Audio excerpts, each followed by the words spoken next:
कल तक आप कह रहे थे 3 दिग्गज हैं, 3 अब आज़ाद साहब ने चूँकि फ़ैसला लिया है, शायद वो सेहत की वजह से या जो भी उन्होंने मुनासिब समझा हो, तो अब ये कहना कि कौन बड़ा है कौन छोटा है, ये फ़ैसला कद देख कर आप करते हैं, वज़न तोल के करते हैं, मुझे पता नहीं। भाई फ़ैसला आवाम को करना है, जिसके सर पे लोग ताज बांधेंगे वही सिकंदर होगा, वही आवाम का नुमाइंदा होगा। तो मेरी ये कोशिश है कि ये जो आप लोगों के जहन में बैठी हुई बातें हैं, दिग्गज दिग्गज दिग्गज, पुराना पुराना पुराना, कुछ नया भी कीजिए।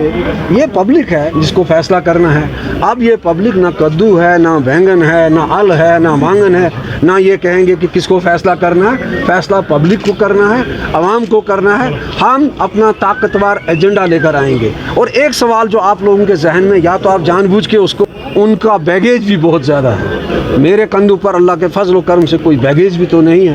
मैं दूसरों के पास बैगेज है, उनके खिलाफ जेन्युइन एंटी इनकम्बेंसी भी है। किसी को 70 साल का हिसाब देना है, किसी को 20 साल का हिसाब देना है। किसी को आप पूछें कि तू इधर उधर की ना बात कर, ये बता कि काफिला क्यों लुटा, ये मगरमच्छ के आंसू मत बहाओ, मुझे रहज़नों से गरज नहीं, तेरी रहबरी का सवाल है। 47 में आपने फैसला किया, 53 में आपने राय शुमारी का झंडा बुलंद किया, 75 में आपने फिर आके एक सौदा कर लिया। आपने 2014 का इलेक्शन इनकी बीजेपी के नाम पे लड़ा। आपने पहले से ही तय किया था, एक फिक्स्ड मैच था।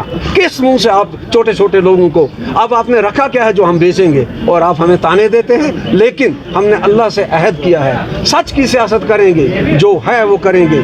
आपने देखा होगा कि यहाँ 370 को लेकर एक और ड्रामा रचाया गया कि चलो जी सुप्रीम कोर्ट। मैंने अपनी जमात से कहा पॉलिटिकल फैसले ऐसे नहीं आते हैं, सुप्रीम कोर्ट में वही होगा जो उनके हित में होगा, हमें इसको ठप्पा नहीं लगाना चाहिए। लेकिन इनकी नीयत ये थी कि इलेक्शन आ रहा है, चलिए हम 370 का आखिरी कफन दफन जो है वो भी ले लें। क्या ये भूल गए 1982 में इन लोगों ने रेजोल्यूशन लाई थी असेंबली में, और आपको पता है उस वक्त लीडर कौन था हाउस का? शेर कश्मीर, कि 370 कोई आसमानी सहीफा नहीं, इसको किसने घिस गया है, इसको हटा दो। वो किसने घिसाया? ये अभी यहाँ कांग्रेस के नेता थे, मुझे बड़ी इनकी इज्जत है जाती तौर। कांग्रेस में और बीजेपी में एक फर्क जरूर है। तो सर आज आप, बीजेपी सामने से वार करती है, कांग्रेस मुनाफिकत की सियासत करती है। कांग्रेस है जिसने प्राइम मिनिस्टर को चीफ मिनिस्टर में बदला, कांग्रेस है जिसने सदर को गवर्नर में बदला, कांग्रेस है जिसने यहाँ हुकूक का कत्ल किया, कांग्रेस है जिसने जमहूरियत को कभी पनपने नहीं दिया। जी बताइए।